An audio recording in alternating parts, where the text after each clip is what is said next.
нэг анх удаа биднийг ингээд хамгаалдаг төрийн байгууллага байдсан бэ.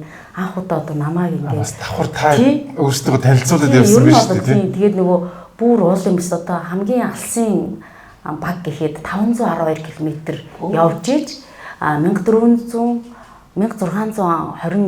метрийн өндөрт байрладаг тийм айлд очиж исэн. Тэгэхээр тэр уулын бүсэд байгаа өмшин Алтан улсын салбар ус 1620 метрийн өндөрт байна гэдэг чинь нэлээд бас эрсдэс өөр амьсгалд амьдарч байгаа. Тэгээд одоо ялангуяа тийм айл өрхөд очиход маш их баярлаж хүлээж авч. Магадгүй одоо нөгөө гэр бүлийнхаа талаар маш их нууц, нандин зүйлээ одоо яг чин сэтгэлээсээ одоо ярилцж ийн гэдэг чинь магадгүй тэр эмэгтэй хувьд анхны тохиолдол. Тэгээ ингээ ярилцаад ирэнгуут ингээд манайх ийм чиглэлээр ажилладаг байгууллагад намайг хамгаалдаг, намайг өмгөөлдөг ийм байгууллага байдагт баяртай байна. Хүүхдүүд минь санаа зовдөг. Тий, хүүхдүүд минь санаа зовдөг тий. Тэрхтээчүүдийн хувьд ч гэсэн тийм яг энэ чин сэтгэлээсээ бар эхнэрээсээ өөр хүнтэй бол ингэж ярилцаж үзээгүй тий анх удаа ингээд тий ингээ ярилцж байгаа нь бас энэ чих зүгээр юм биш шүү гэдэг яа гоё тий.